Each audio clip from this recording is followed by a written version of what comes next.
Bienvenidos a un nuevo episodio de Venus Founders, el espacio donde exploramos las realidades del emprendimiento tecnológico. El día de hoy tenemos a Pablo Marín, doctor en biomecánica, fundador de YPro 3D y actualmente manager de Octaneo Sistemas.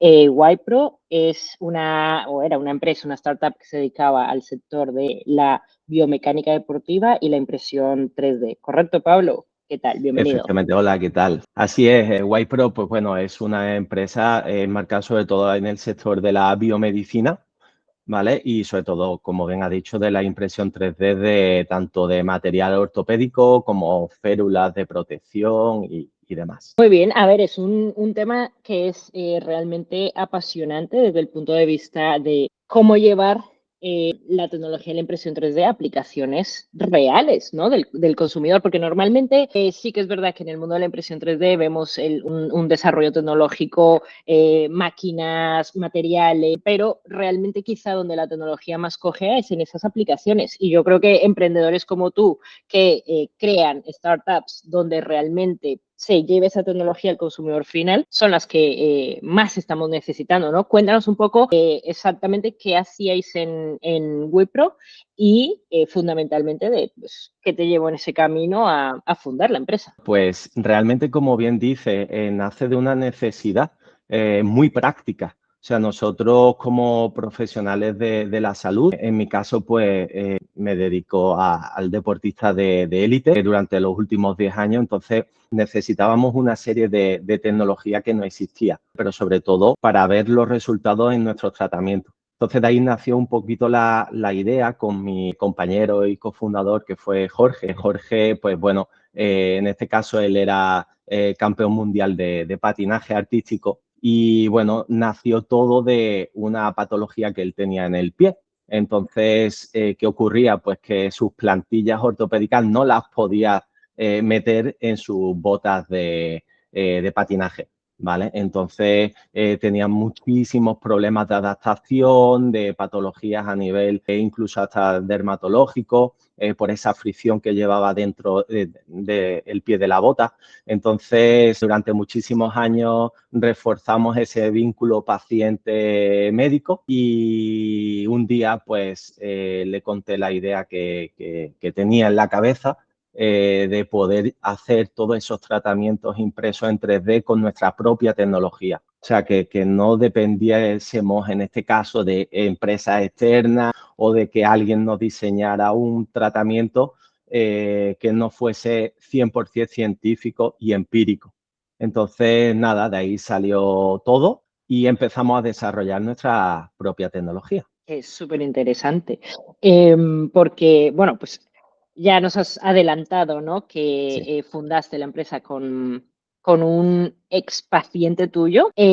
Tú, a día de hoy, ¿cuál dirías que son esas características importantes a tener en un cofundador cuando lanzas un proyecto de este estilo, un proyecto tecnológico?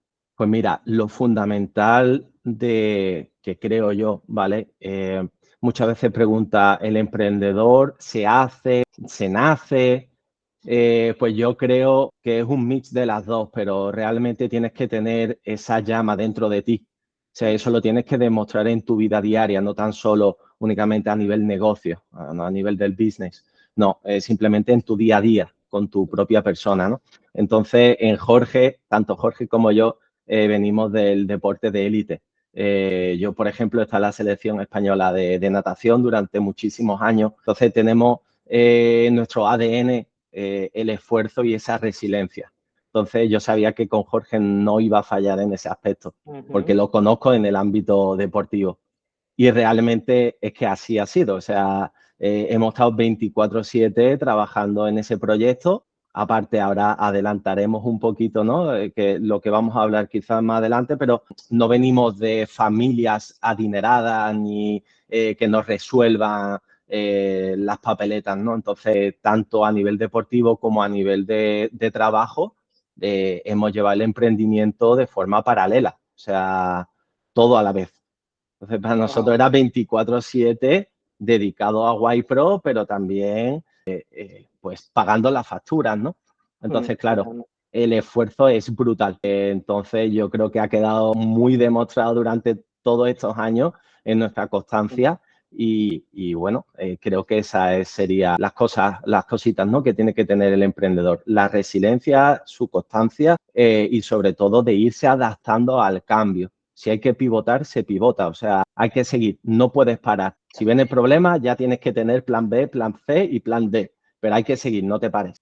Flexibilidad sobre todo. Y de hecho son valores que normalmente se repiten mucho cuando hago esta pregunta, porque al final una startup, y yo siempre lo digo, cuando estás empezando, especialmente si es un proyecto tecnológico o que lleva un componente de desarrollo tecnológico, cada 3 meses es una empresa diferente. Y claro, tú no puedes tener una mentalidad estricta de, oye, no cambio y quiero este camino y solo puede ser por aquí, sino que realmente tienes que ir pivotando y ajustándote un poco pues a los obstáculos que te vas encontrando, ¿no?, en este camino emprendedor. Yo tengo mucha curiosidad, sobre todo, bueno, y hago un paréntesis, también normalmente comparo a los emprendedores con deportistas de élite, o sea, de hecho, y esto sobre todo lo aprendí mucho más cuando estuve en Estados Unidos, que me di cuenta que a los emprendedores de startups se les anima mucho y sobre todo se les forma mucho con esta mentalidad de deportistas de élite. Y de hecho, incluso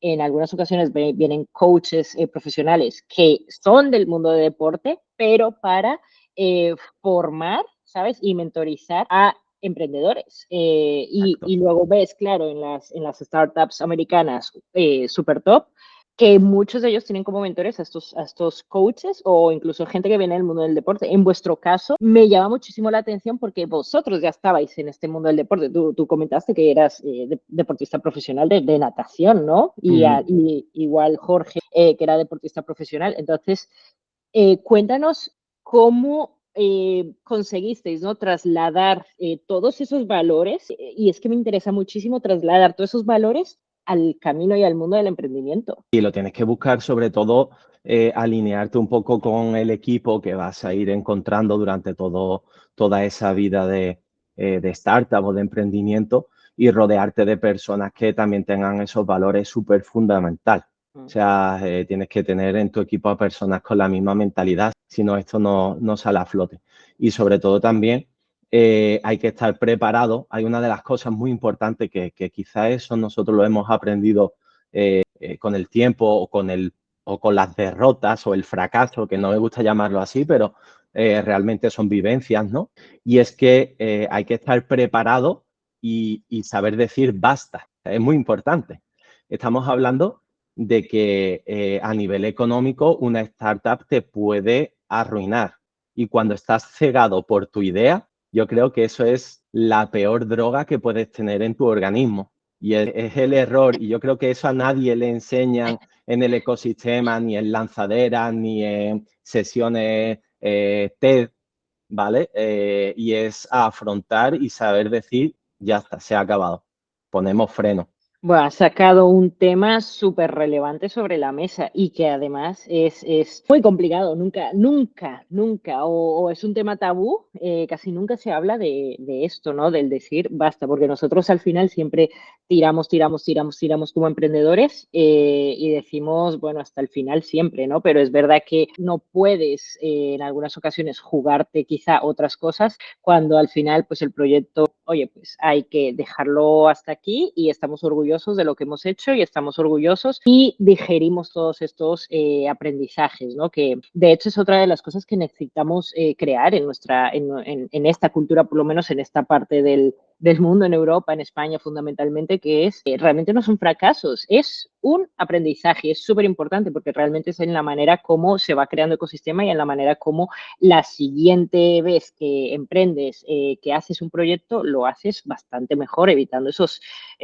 errores, ¿no? Efectivamente, sí. Y sobre todo creo que debería de tener Europa un sistema de alto rendimiento de emprendedores, o sea, hacer centros de alto rendimiento con personas que realmente las tenemos, están altamente capacitadas. Quizás no mirarlo tanto por el tema económico de decir, yo entiendo que, o sea, una startup es una apuesta, ¿vale? A ver si sale el caballo ganador y triunfamos todos a nivel económico, es obvio, ¿vale? Pero apartarlo quizás más del ámbito meramente empresarial y ubicarlo quizás más a nivel corporativo, por así decirlo, no político, pero sí por marca europea. Realmente, porque mira, realmente, o sea, cuando estás montando un proyecto tecnológico, tú tienes 7 diferentes tipos de recursos. Uno de esos 7 es el financiero, pero luego tienes toda la parte de recursos, pues de conocimiento, personas, y que al final hay que irlo creando poco a poco. Y bueno, la verdad es que me parece una idea espectacular lo del tener centros o el concepto de centros de alto rendimiento de emprendedores, porque es verdad que la capacidad hay, el conocimiento lo hay, pero hace falta ese hincapié, ¿no? Y con el nivel de desarrollo tecnológico que tenemos en Europa, seríamos súper competitivos con el resto del mundo. Ahora vamos a entrar quizá un poco más adelante en el detalle de vuestra experiencia, ¿no? Como emprendedores desde España y más concretamente desde el sur de España, ¿no? Desde Málaga. ¿Cómo ha sido el levantar un proyecto tecnológico y además en aquella época, ¿no? Porque estamos hablando que nosotros nos conocimos en los primeros eventos que había de impresión 3D en España. Si te digo que era el primero prácticamente que se hacía en Murcia, era la primera apuesta por tecnologías de la industria 4.0 y una de ellas era la fabricación aditiva. Y ahí estabais vosotros ya como representantes en esa época, que al final sois pioneros. Sí, en este caso nadie hacía esto en España. Sí, es verdad que hay ciertas empresas pues, que tenían su tecnología subcontratada a su vez de empresas extranjeras, pero no tenían sus propios desarrollos en España, ni sus propios ingenieros en España, ni su know-how. Realmente esa pues, fue el detonante o lo motivante para nuestro proyecto, ¿no? Es decir, vamos a empezar desde cero, aquí no hay nada y vamos a ir levantando el edificio poco a poco, pero siempre con la idea de no depender absolutamente de nadie. Claro, eso tiene sus pros y sus contras, tardas más, pero lo que lo haces ya eres, o sea, siempre puedes negociar, tu baraja la va a tener siempre tú en tu mano y no vas a depender de otros, ¿no? Entonces, eso quizás ha sido lo más rico. Y el ecosistema, pues ya te digo, del emprendimiento en el sur de España es brutal. O sea, en los últimos, por así decirlo, 5 años se están instalando grandes corporaciones tecnológicas, como en el caso de Google. Google ha abierto el primer centro europeo aquí en Málaga, unas instalaciones brutales enfrente del mar, en el paseo marítimo. Después tenemos grandes empresas malagueñas que han empezado desde semillas, como es el caso de B-Soccer, que es una empresa que se dedica a cálculos predictivos en el mundo del deporte, sobre todo del fútbol. En fin, hay muchísimas empresas potentes que han empezado en Málaga y otras que vienen de fuera y se instalan aquí, ya sea por el clima, por la comida. Sí, es verdad, y además recientemente, o sea, justo después del COVID, cuando empezó toda esta ola de trabajo remoto, un montón de fondos de inversión empezaron a poner sus sedes en Málaga, Marbella, y luego también empresas tecnológicas, específicamente desarrollo de software. Exacto. Me gustaría, sobre todo desde tu experiencia, ¿no? Porque al final vosotros fabricabais, teníais máquinas desde donde fabricabais el producto. Entiendo que montasteis una fábrica allí, ¿no? Cuéntanos un poco cómo fue todo el proceso que teníais y qué fabricabais para los clientes. Sí, pues todo empezó, bueno, aquí en Málaga sí que es verdad que dan ciertos recursos para los emprendedores.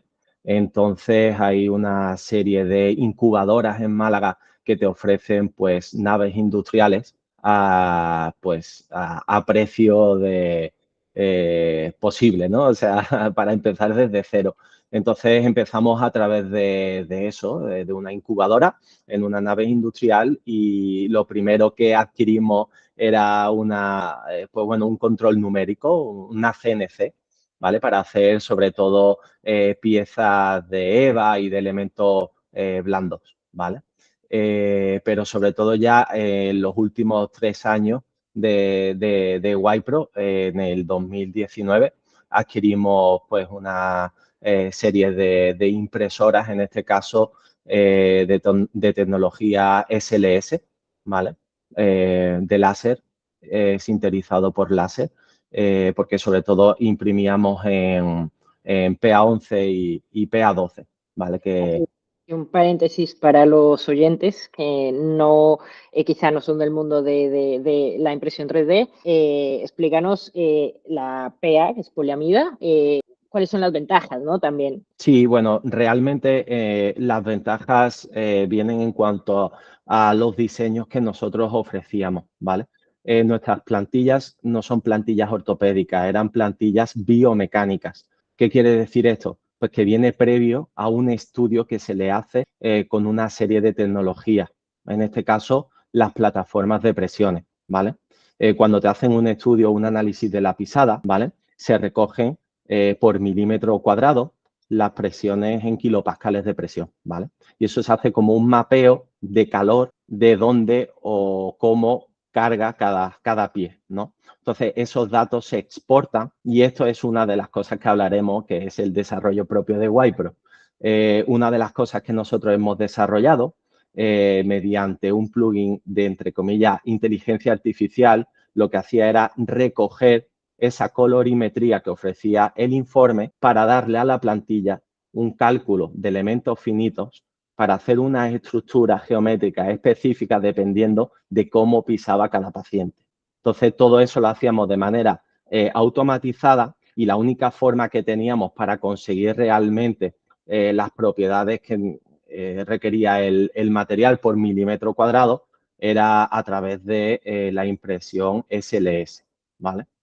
Sí, es verdad que en los últimos años estuvimos ya haciendo investigaciones en I+D, empezamos a trabajar ya pues con resinas muy flexibles hechas con impresoras de SLA. La ventaja que tiene pues el SLA, que era muchísimo más barato en comparación, ¿no? con la SLS, son máquinas pues que se pueden tunear a nivel químicos, se pueden hacer muchísimas resinas específicas a nuestras necesidades. Entonces, pues también nuestras ideas de negocio iban un poco pivotando a que la posibilidad de que el propio médico, el propio ortopeda o la propia farmacia tuviese en sus instalaciones sus propias impresoras, nosotros les mandaríamos los archivos, en fin, realmente dentro del ámbito del 3D hemos probado absolutamente todos los Las sistemas. tecnologías. Sí. Pero todas estas máquinas las teníais en vuestra fábrica. Sí. Y desde ahí inicialmente proveíais todos los servicios a los clientes. ¿Llegasteis a instalar máquinas en clientes? No, únicamente bajo nuestra supervisión, porque realmente esto es otro de los aspectos a tener en cuenta. Estamos hablando de tratamientos médicos, ¿vale? Entonces necesitamos una serie de licencias y de personal especializado y que tiene que tener una licenciatura, ¿vale? Y unos cursos específicos. Entonces, claro, no podemos dar ese servicio a otros centros si no pasa por nuestras manos, ¿vale? Eso es un aspecto también a tener en cuenta y limitante quizás también a la hora de escalar el negocio. Porque ¿cuántas personas llegasteis a ser en la empresa? Entiendo que, claro, hay mucha dedicación, sobre todo cuando estás fabricando un producto físico, a las máquinas, ¿no? Y a toda esa parte de postprocesado y demás. Y luego tienes que tener y atender la otra parte del negocio, ¿no? Que es vender, Claro. gestionar los clientes y demás. Exacto, pues llegamos, a ver, tampoco te creas que éramos un equipo de 100 personas, éramos 10 personas, pero sí que es verdad que teníamos todo completamente automatizado, era brutal.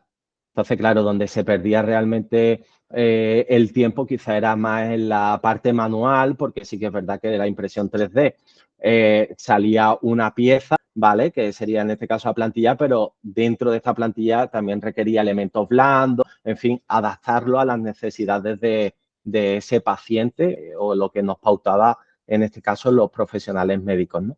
Entonces, esa parte manual había que hacerla, claro. Postprocesado, que es también Exacto. la gran caja negra de la impresión 3D, ¿no? Y de lo que poco se habla cuando tienes una pieza impresa, pues el trabajo posterior que lleva, dependiendo un poco de la tecnología, ¿no? ¿Eso Muchísimo. Ujú. vosotros lo sabíais cuando os metisteis en esto o os pegasteis de golpe, de frente contra ese muro? No, ten en cuenta, a ver, que nosotros éramos muy y somos muy calculadores, o sea, antes de poder realizar una inversión que realmente nos iba a picar a nuestro bolsillo, porque como te comentaba al principio, todo parte de nuestra propia inversión. Entonces teníamos, o sea, calculado hasta el último milímetro de lo que podía pasar, teníamos planes que se llaman disaster recovery plan, que son planes adaptados a cualquier cosa que te pueda acontecer en tu empresa, ¿no? Y para saber actuar con protocolos, que eso es muy importante en este mundo, ¿no? De la fabricación o de empresas tecnológicas. Pero sí que es verdad que hay ciertos valores que nosotros no podemos controlar. Y es que si, por ejemplo, un fabricante te da unas especificaciones técnicas de un material, se supone, y para eso están homologados, que se debe de cumplir, pero la realidad no es esa. La realidad es que después, cuando lo utilizas y tú lo estás manipulando, no dan esos valores. Entonces, claro, ahí te la estás jugando mucho, sobre todo en tecnologías muy nuevas que lo lanzan al mercado porque realmente quieren ser los primeros en salir y es así. Entonces, claro, los primeros años son muy duros porque te vas encontrando con grandes problemas y ahora tienes que luchar después pues, con el servicio técnico, ver muchas veces que ese servicio técnico no es del todo capaz para llegar al punto que tú quieres o que no sigue tu velocidad o que tú necesitas, ¿no? Entonces ahí ya choca. Y la impresión 3D, como bien sabes, tiene mucho de eso. Tiene su cara oculta de que necesita un mantenimiento exhaustivo, de estar constantemente ahí y ver qué está pasando, ¿no? Totalmente. Y ahora surge un tema súper relevante aquí, que es, vale, estás trabajando y dando unos servicios con una tecnología que es bastante nueva, ¿no? Que es la impresión 3D, sobre todo en aquella época, Uh -huh. que en muchos sectores pues todavía ni siquiera era conocida. Y tú decides entrar pues en el sector de la medicina biomecánica con una nueva tecnología. ¿Qué barrera te encontraste ahí? ¿Cómo le enseñabas a los clientes la novedad de cómo estabas haciendo los productos? ¿Te creían? ¿Tenías digamos, una credibilidad, ¿no? Desde el punto de vista de, oye, porque es la típico de, ¿y esto rompe o no rompe? Claro, es muy complejo, ¿vale? Es muy, muy complejo. Pero sí es verdad que nosotros, los tres pilares, por así decirlo, que explotamos mucho, son congresos. Estuvimos en todos los congresos, tanto nacionales como internacionales, dentro del sector de la medicina deportiva y demás. Después, sobre todo, tener muchísimos prescriptores que apoyaban y reforzaban nuestra marca. O sea, estas personas eran guaypros, o sea, ellos se desvivían como otros, ¿no? Entonces, claro, iban a cualquier lado y es que se sacaban de la zapatilla la plantilla para enseñártela, Qué ¿vale? bueno. Entonces, claro, confiaban muchísimo en el proyecto. También éramos personas pues muy abiertas, no teníamos, ¿sabes? Y así también lo hacíamos ver a las personas, ¿no? Que estábamos para resolver sus problemas, que no íbamos a por lo económico, sino íbamos a solucionarle ese problema que hemos tenido durante tantísimos años en este sector. Entonces, con todo ese conocimiento y sobre todo también muy importante para el ámbito médico, las publicaciones científicas. O sea, no nos podemos olvidar que todo está amparado y todo está demostrado científicamente. Entonces, todo ese departamento de investigación y demás, pues era de lo primero que empezamos a desarrollar, de que eso realmente funciona. Entonces, cuando tú le das las pruebas, no, que está aquí, mira lo que hace, nos apoyan tales deportistas de élite, pero no porque se están llevando nada de dinero a cambio, sino porque realmente hemos empezado desde cero con ellos y son partes del proyecto. Entonces, es como crear comunidad. Y eso fue lo que nos abrió la puerta, pues ya te digo, hasta grandes cadenas de hospitales que jamás en la vida hubiésemos soñado. ¿vale? Tienen pues hospitales por toda España, centros en Europa, o sea, la verdad que fue muy potente y muy rápido todo. Por eso no podíamos frenar ni, o sea, teníamos que estar a tope. Y crecer, crecer, crecer, crecer. Efectivamente. En 2019 os dieron el premio, ¿no? A la mejor startup innovadora, Telefónica. Sí, exacto. Y estuvisteis también en la aceleradora de Open Future, ¿correcto? Exacto, efectivamente. Cómo fue la experiencia de entrar en la aceleradora? ¿Mereció la pena? A ver, si te Por hablo partes. sinceramente, claro, por parte. Hablando sinceramente, es, pues obviamente es una herramienta brutal para las personas pues que no tienen o quizá una difusión previa en el medio, ¿vale? Dependerá también mucho del tipo de startup que seas, porque por ejemplo nosotros, nuestros clientes, es un nicho que era muy específico. Entonces, realmente lo que es la difusión, pues a nosotros no nos valió mucho, ¿vale? Pero sí que es verdad de que tenían profesionales muy capacitados que fueron pues analizando todos nuestros aspectos de la empresa, saber a qué nos podíamos enfrentar o qué deberíamos de tener o cuáles son nuestros pasos. Pero sí es verdad que no conocían el medio en el que nos movíamos. Entonces, claro, por mucho que ellos quisieran ayudarnos, no nos iban a dar una mano que nos abriese grandes puertas. Pero sí es verdad que compañeros que tenían otras startups, pues de otra tipología, sí que les sirvieron mucho pues para irse posicionando. Pero tiene una cara oculta todo esto. Y obviamente son empresas privadas, es un negocio y ellos tienen que recibir algo a cambio, ¿no? Entonces, claro, muchas de esas empresas después forman parte de su propio ecosistema, en fin, se aprovechan de ciertos aspectos. No es oro todo lo que reluce, ¿vale? Pero como punto de partida de decir, voy a emprender, ¿qué hago? Este tipo de aceleradoras son la caña para decirte, o para ponerte más bien los pies en el suelo y decir, tienes que empezar a hacer esto. Pero si ya tienes experiencia previa, no te sirve de mucho. Sí, yo opino exactamente como tú, ¿no? En el mundo de incubación, aceleración, hay mucho. Yo creo que también un mensaje para los emprendedores que se lo están planteando, analizar muy bien, muy bien, muy bien la aceleradora en la que van a entrar, especialmente si tienen que dejar equity en la mesa. Si la aceleradora les hace algún tipo de inversión, pues mirar muy bien el network y mirar muy bien que efectivamente vaya a aportar un valor y que no vaya a significar, pues un poco, por ponerlo de alguna manera, pérdida de tiempo, ¿no? Porque al final es que hay de todo y me he encontrado Sí, con la parte buena en la que sí que es verdad que te meten en un network brutal, mentores brutales y consigues financiación, la misma aceleradora te financia, pero otros en los que realmente solo pierdes tiempo y en vez de acelerar, ralentizas en esa fase, ¿no? de tu startup y eso es absolutamente clave. no, simplemente de que también hay que, o un mensaje para los nuevos emprendedores, tenéis que tener mucho cuidado con lo que firmáis también, con los contratos, porque es verdad que hay malas prácticas en este tipo de mundo, no todo el mundo, obviamente, pero sí que se suelen hacer, ¿no? Hay mucha competencia detrás, captando, viendo por dónde se está moviendo el ecosistema, para ellos después, obviamente, desarrollar sus propios negocios. Entonces, hay que analizar muy bien, como bien decía Mariel, todas las posibilidades que hay y no firmar cosas que no sepáis.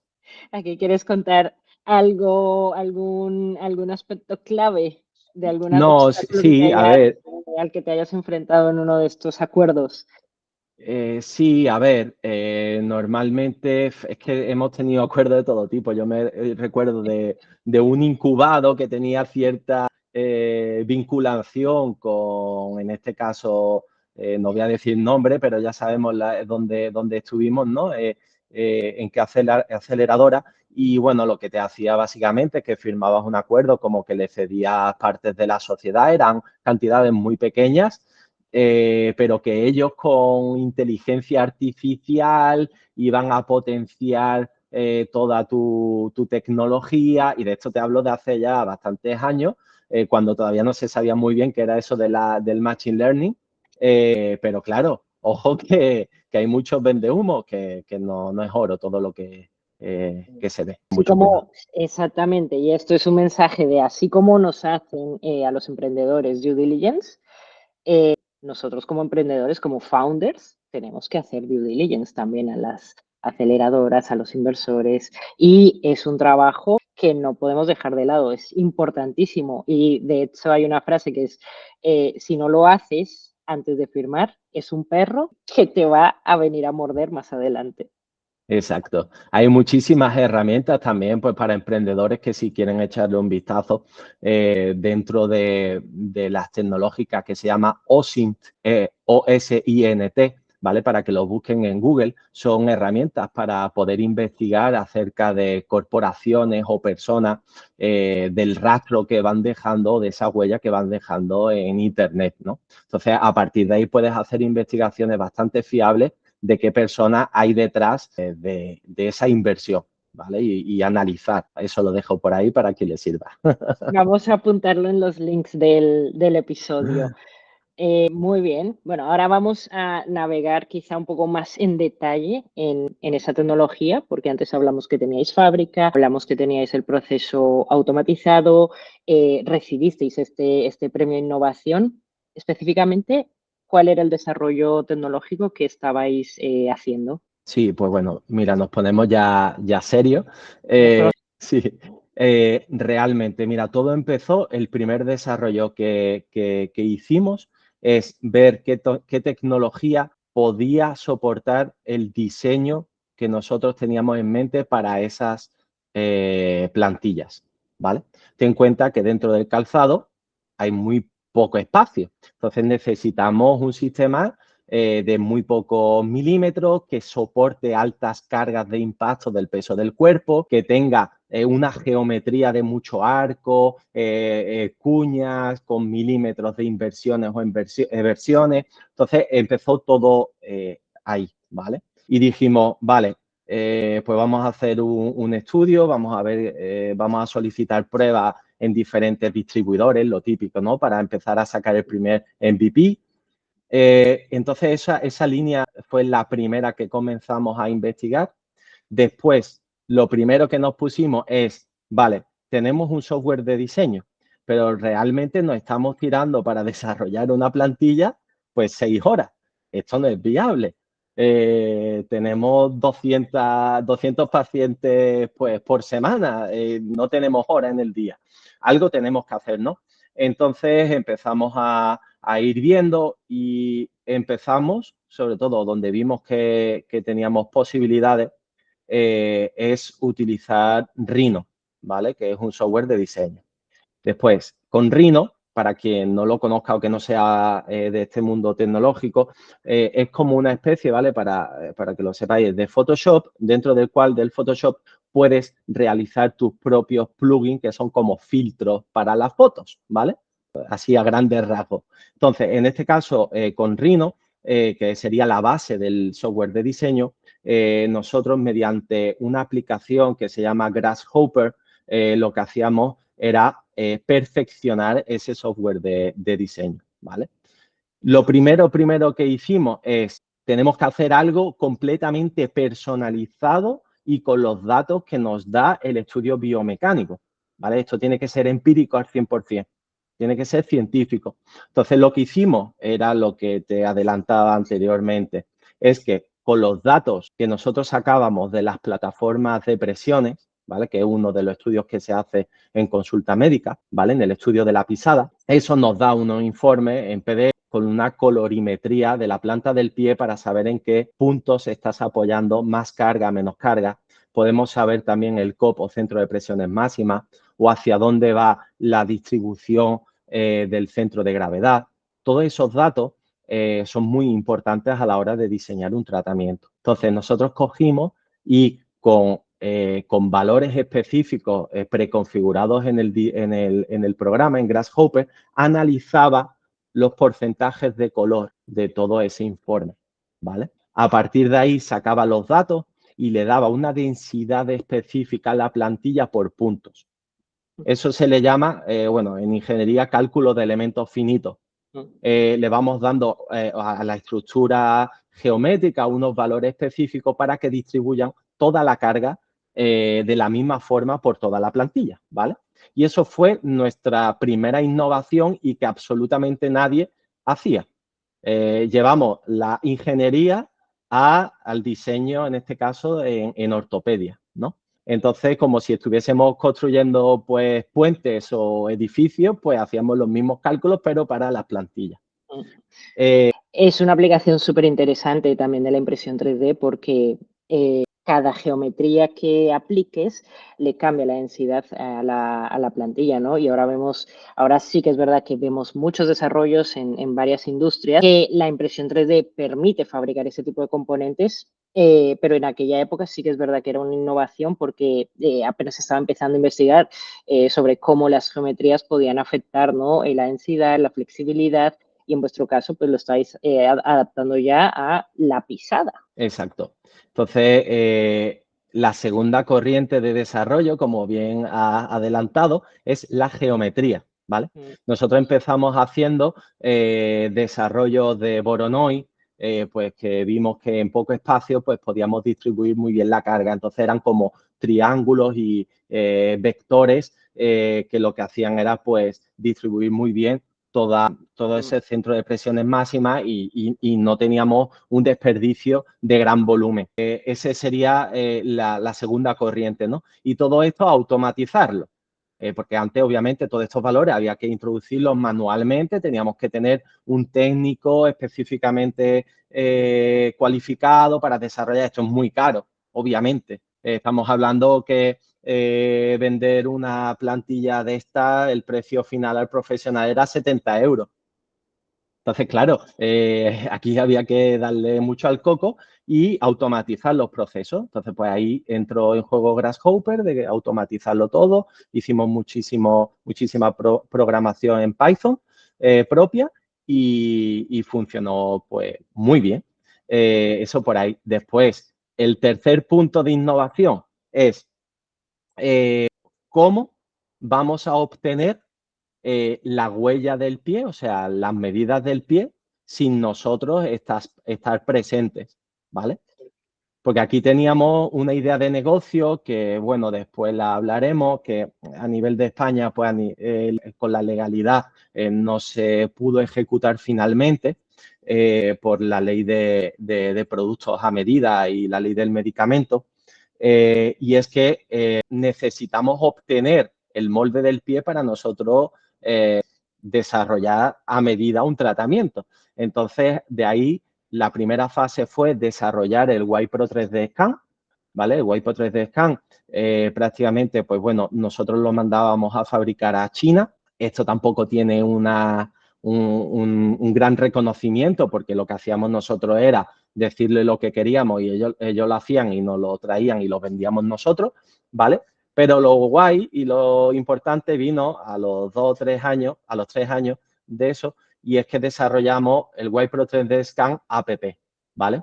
Y es que con cualquier dispositivo móvil, a través de un vídeo en este caso, nosotros cogíamos las imágenes y a través de inteligencia artificial podíamos obtener el molde 3D de la planta del pie. Entonces, únicamente la persona se hacía un vídeo, ¿vale? De menos de 1 minuto del pie y nosotros con este software que desarrollamos, pues pudimos obtener archivos STL de buena calidad para poder hacer nuestros diseños. Entonces, esos 3 puntos pues fueron los decisivos para poder escalar el negocio a niveles de no depender de nadie. ¿Y aquí llegasteis a levantar financiación para hacer todo este desarrollo o lo hacíais todo vosotros a pulmón en bootstrapping de lo que vendierais, reinvertíais, ¿no? En desarrollo tecnológico? Más Sí.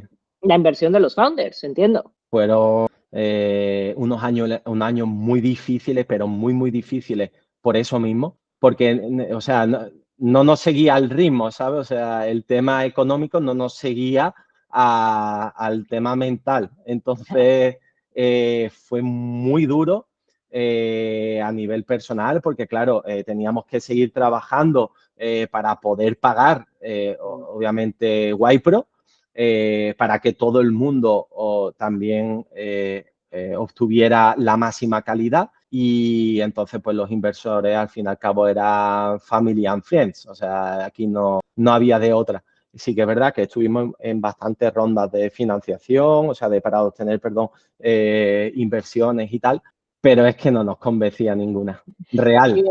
Pero esto por un poco lo que podían aportar a la sociedad o realmente porque, y esto me lo he encontrado muchísimo, es una realidad a día de hoy, sobre todo en España, y es que hay una serie de inversores que no son profesionales y quieren el control de la empresa, porque no entienden aún cómo funcionan las startups tecnológicas. Entonces, esto no se trata de control, esto se trata de que se necesita un empujón, ¿no? Para crecer y luego ganar todos. Porque al final, sobre todo en el stage en el que, en pre-early stage, cuando estás empezando, cuando aún todavía no estás en serie A, pues obviamente mucho es el alma del founder.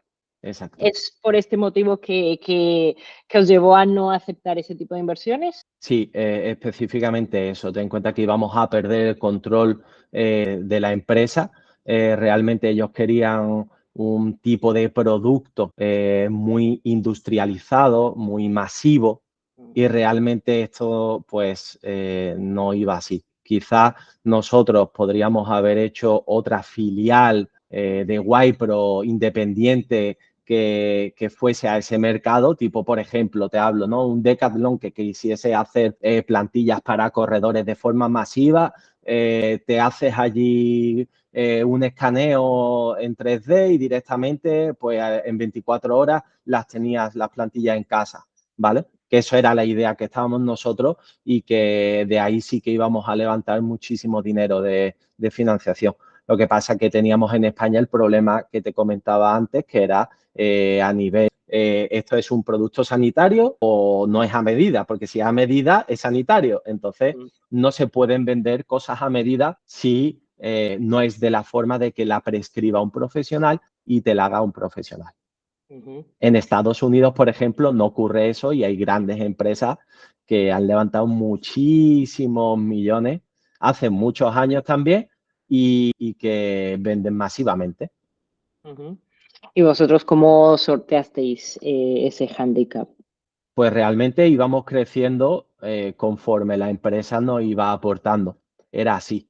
Entonces, claro, teníamos muchas limitaciones porque queríamos avanzar, avanzar, avanzar y no podíamos. Pero bueno, lo hacíamos o sea, con positividad porque estábamos viendo los números y estábamos viendo las valoraciones de los profesionales de su día a día.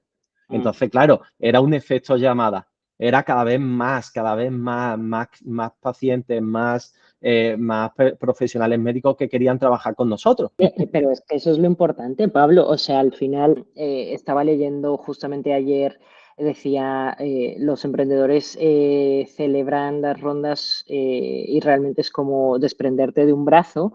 Si realmente lo que tienes que celebrar son clientes nuevos. Y por eso te lo digo, o sea, al final eso Sí, es lo realmente importante, el que tienes clientes y estás facturando. claro.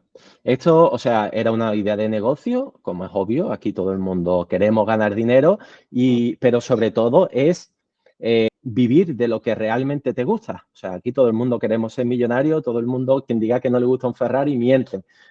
Pero, obviamente, yo creo que si te levantases por la mañana diciendo, joder, estoy haciendo lo que realmente me gusta, lo que yo he inventado, lo que ha salido de mi cabeza y la gente está contenta y lo disfruta. Y encima estoy aportando un bien a la sociedad. O sea, porque realmente estoy tratando a pacientes que tienen dolencia y patología con un tratamiento que la adaptación al tratamiento es en el mismo momento que se las pone porque va adaptado exactamente a la medida exacta anatómica del pie y encima lleva una tecnología que le permite hacer todos los cambios que quiera el profesional médico y estando a distancia, que ese era uno de los hándicaps. O sea, yo tengo pacientes mías, por ejemplo, en este caso, pues bueno, por ejemplo, Laura Bueno, que es la actual campeona de España de velocidad de atletismo, que ahora estamos preparando para la Olimpiada, y ella es lo que dice, o sea, es que ella está, por ejemplo, hace una semana estaba en Bahamas preparándose con el equipo de relevo de la selección española para la Olimpiada, y es que ella lleva unos sensores, ¿vale? Biomecánicos conectados a las zapatillas para yo ver lo que está haciendo en tiempo real. Entonces yo le digo, esa plantilla está yendo bien, o ponte la plantilla de tal forma, o cámbiate la plantilla por la plantilla tal que te he dado. O sea, esto es brutal. Entonces, claro, todo este perfeccionamiento de la tecnología aplicada al ámbito médico, o en este caso del rendimiento deportivo, es brutal. Y creo que fue una apuesta ganadora, aunque finalmente pues terminamos, pues bueno, cerrando la empresa, ¿no?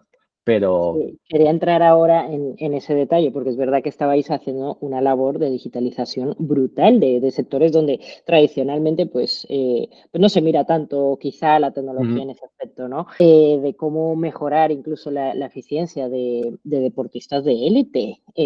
Pero bien, hemos pasado por un desarrollo tecnológico, premios, una apuesta de los founders brutal, ¿no? En que el proyecto crezca, en que el proyecto escale, teníais clientes, teníais fábrica, pero al final tuvisteis que decidir, oye, hasta aquí. efectivamente.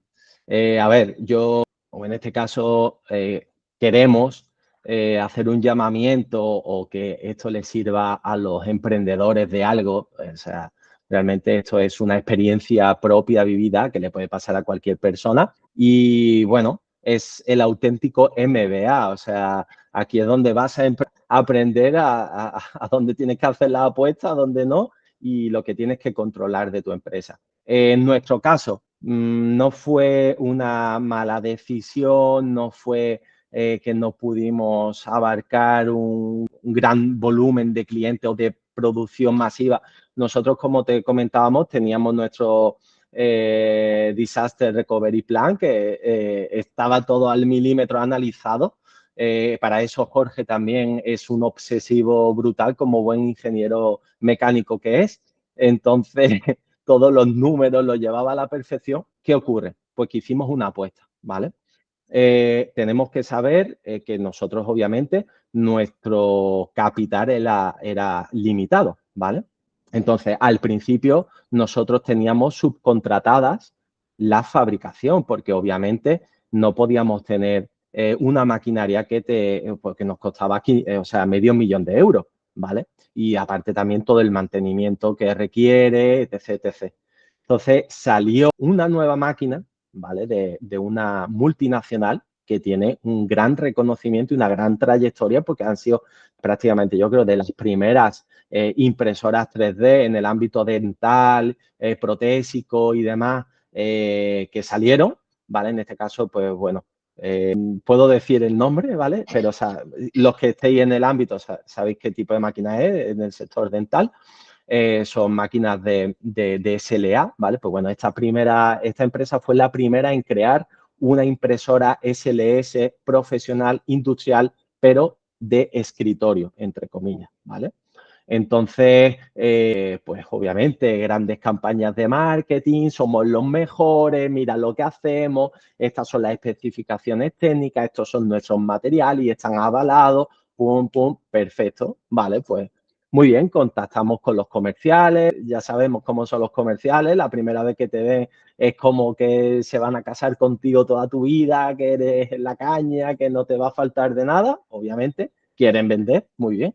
Pues nada, estuvimos en Barcelona probando los nuevos materiales, las especificaciones técnicas de ese polvo, todo nos encajaba, ¿vale? Entonces, pues decidimos trabajar primero con, obviamente, hacer un MVP con esas nuevas, ese nuevo polvo y hicimos las pruebas y todo perfecto, o sea, todo nos encajó. Entonces, ¿qué pasa? Ya empezó ahí el diablillo en el hombro diciendo, compra 3 o 4, que va a reducir los costes, que va a empezar ya a ganar dinero, ya va a poder invertir en otras cosas. Pues estaba todo el viento a favor, pues dijimos, pues vamos allá. Pues muy bien, pues para la nave. Entonces así empezamos, ¿no? Empezamos a trabajar con esa máquina.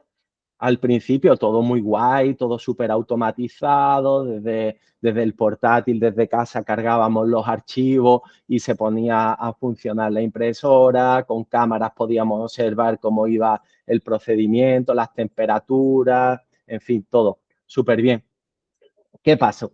Pues que a los meses de usar la tecnología esta nueva, pues empezaron a partirse las plantillas, ¿vale? ¿Qué está pasando? O sea, ¿qué hemos hecho mal? O sea, ¿que es a nivel de diseño? No, llevamos 5 o 6 años haciendo este tipo de plantillas con otras máquinas, jamás ha pasado esto. ¿Qué está pasando? Venga, llamada al comercial, no, porque eso es del polvo, una partida, te mando más, volvemos a probar, no, no sabemos qué está pasando, ¿lo estáis haciendo bien? Sí, sí, vale. ¿Qué pasa? Que, claro, nosotros ya estábamos manejando unas producciones bastante importantes, muy importantes, números bastante elevados de productos. Y no son productos que, pues yo qué sé, que sean decorativos, ¿no? Estamos hablando de tratamientos médicos. Estamos dando una imagen tanto de marca, pero profesional y que te pueden meter en un gran problema, en un gran lío, ¿vale? Porque obviamente esto pasa a unos controles técnicos, pero si la plantilla se rompe a la semana, nosotros qué vamos a saber, ¿vale?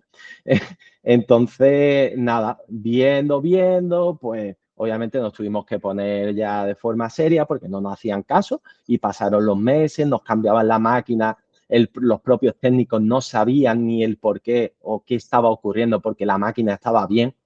Y en fin, ya entramos en pleito, ya entramos en historias y al final, pues, lo que nosotros, los informes que le dimos técnicos del análisis de las propiedades técnicas finales del material que estaban ocurriendo, pues, nos dio la razón de que era un fallo de diseño de la máquina. ¿Vale? Entonces, claro, estaban vendiendo una tecnología que era para, pues, figuritas, para algo que no era 100% técnico. Pero en sus aplicaciones venía la biomedicina, o sea, y encima el sector automovilístico. Estamos hablando de que piezas de parachoques de coches de Fórmula 1 se han hecho con esas impresoras y yo no sé cómo el coche ha podido andar, porque la verdad que explotaban en 1000 pedazos. Entonces, ¿qué pasó? Pues obviamente tuvimos nosotros que de nuestro bolsillo a todos estos profesionales, pues reparar y subcontratar de nuevo a otra empresa con las impresoras que nosotros hemos fabricado de siempre, La ¿vale? fabricación de esas piezas que se estaban rompiendo. Claro, entonces, pues claro, supuso un gasto brutal que, claro, íbamos al límite encima, pues habiendo hecho esa inversión tan fuerte, ¿no? Entonces, no nos dieron soluciones. También aquí es muy importante, obviamente, quizás la conexión, entre comillas, con tus socios o con las personas que tengan en tu empresa de si quieren ejecutar una acción legal con una multinacional o no, si puedes permitirte llegar a esos niveles o no. Entonces, pues pecamos de jóvenes sin recursos y poder haber hecho algo grande. Así que nada, después a los años sacaron una nueva máquina que habían solucionado pues ese problema inicial. Pero Con ya vosotros nosotros, como conejillos de indias. efectivamente, y nosotros pues obviamente habiéndole hecho todos los reportes técnicos y todas las pruebas de campo para ello. Así que nada, por eso digo que muchísimo cuidado, que hay peces muy grandes por ahí intentando devorar a los pequeñines y que esto es una jungla. Entonces tenéis que tener muy buen colchón financiero detrás para poder aguantar todos estos percances que seguro que os van a pasar y si no son estos serán otros. Sí, sobre todo ya cuando te lanzas, ¿no?, a hacer una inversión en CAPEX, en inmovilizado, es que tampoco teníais la seguridad, ¿no? De que fuera a funcionar, especialmente era una máquina nueva. Es verdad que te fías un poco de lo que te dice el fabricante y teóricamente las leyes del consumidor deberían protegerte. Claro, deberían. Deberían, Pero sí. claro, estamos hablando de que son, es que después también, porque claro, es una multinacional que sí que opera en Europa, pero sus sedes están en Estados Unidos, quizás se rigen también por las leyes de Estados Unidos porque allí la fabrica. O sea, hay muchísimas historias después que también tienes que contratar un abogado en derecho internacional. Estamos hablando ya de niveles altos, ¿no? Sí. Y que es una multinacional en contra, pues, versus 5 chavales. Entonces, que seguramente, que te digo yo a ti, que si nos hubiésemos puesto a una, de ahí sacamos. Pero, ¿te merece la pena llegar a esos niveles? No, pues ya eso es decisión de cada uno, ¿no? Sí, porque bueno, ahí yo creo que lo mejor era enfocar la energía y los esfuerzos económicos, ¿no? En la Claro, problemática que teníais en ese momento. Entonces entiendo que ahí ya decidisteis, oye, el esfuerzo comparativamente con el retorno no está, ¿no? Hay una gran diferencia del esfuerzo y, oye, igual nos tenemos que plantear hacer otra cosa. claro, efectivamente. O sea, esto después, obviamente, es dinero, entre comillas, invertido, pues que haces una apuesta y sale mal, ¿vale? Pero es que ya estábamos pasando que esto realmente, por eso decía que hay que controlar muy bien vuestra mente, no cegaros por las lucecitas de slots y del dinero y demás, que vais con vuestro propio patrimonio en este caso. Entonces, ojo, cuidado de que os arruináis y ahí os quedáis. Entonces, mucho cuidado cuando estáis emprendiendo de tener ese concepto siempre claro. Llegar hasta donde podáis, que no os cieguen, obviamente, vuestro ansia, yo puedo, porque seguramente sea que no puedes, ¿vale? Porque en muy pocos casos sale bien la cosa, ¿no? Siempre hay muchísimos factores. Pero en este caso, por ejemplo, pues claro, nosotros íbamos ya hasta con incluso patrimonio propio, préstamos personales propios, por eso decidimos un día, mira, Jorge, ¿sabes? Llorando, abrazado, no podemos hacer más, tío. O Wow. sea, es que no podemos, ¿sabes? No podemos. Y llamando, pues obviamente, a los directores de los hospitales. Vaya momento, ¿eh? Claro, es muy duro. Sí. Es muy duro. Pues realmente es que este tipo de empresas, desde que parten desde cero, de que tú le has puesto tanta intensidad, es similar a un hijo tuyo. Es como si Mm, te cortasen un trozo tuyo. Y lo eso es. siempre lo vas a tener ahí, Mm, porque es tu proyecto, ¿no? mm, Y ya está. Entonces, pues hay que saber, ¿no? Parar y decir, venga, vamos a dejarlo aquí y ya está. Vamos a sanear también un poco la cabeza, porque también sí. después, si tú, y aquí entra la mentalidad de la alta competición, ¿vale? Sí. De decir, no venirte abajo porque puedes entrar en una depresión muy fuerte, porque tu día a día va a cambiar. O sea, vas a amanecer al día siguiente sin nada y con otro concepto, ¿no? Entonces hay que saber, mente fría y organizar, pues venga, vamos a hacer esto, vamos a una. Y es muy importante también después la calidad de las personas, porque siempre cuando el barco se está hundiendo, sale todo el mundo por la primera puerta. Y si no te he visto, no me acuerdo, ¿no? Y en Ujú, este caso no. O sea, en este caso hay que actuar como persona de verdad, que yo sé que otras personas dejan colgado a los socios, dejan de tal. Nosotros jamás hemos tenido eso. O sea, nos metemos en esto, pero nos metemos con todas las consecuencias y ya iremos pagándolos poco a poco como podamos, ¿no? Pero ahí vamos a estar.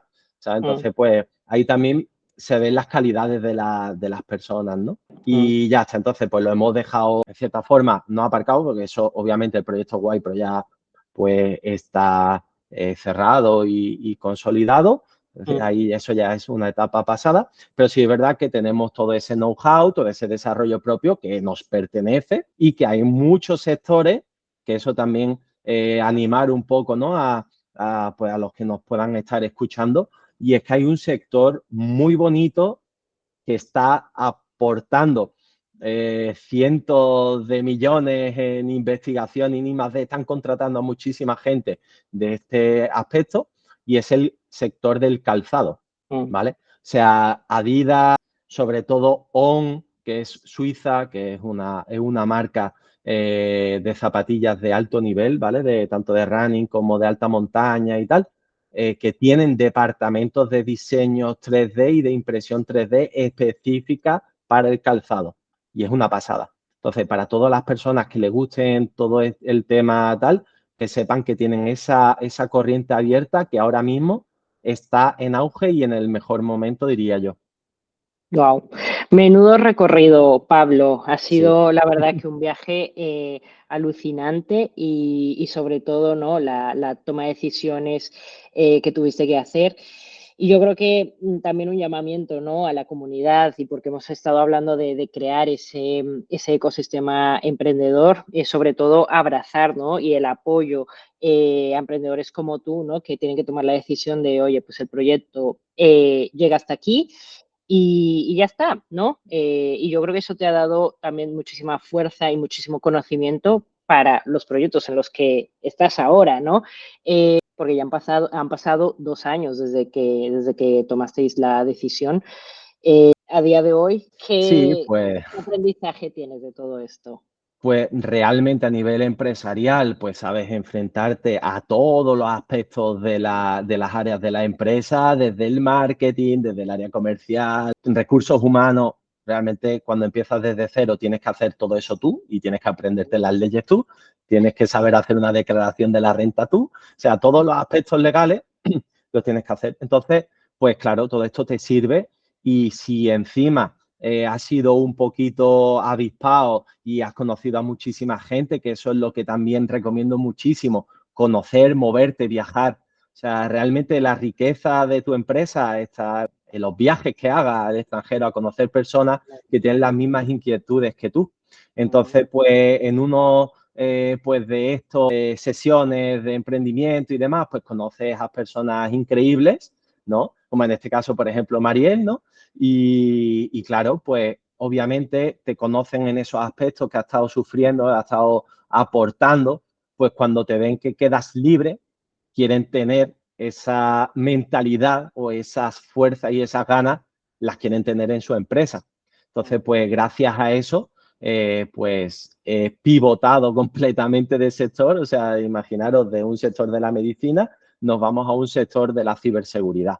Pues bueno, actualmente estoy de manager en una empresa, se llama Octanio, aquí en Málaga, y súper feliz y contento de esa nueva oportunidad y de aportar pues mis granitos de arena que he tenido durante todos estos años, ¿no? Y menuda joya que se llevan, ¿eh?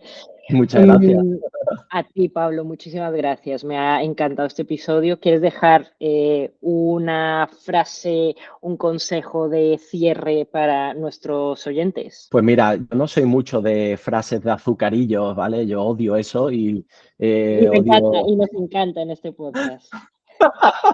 ¿vale?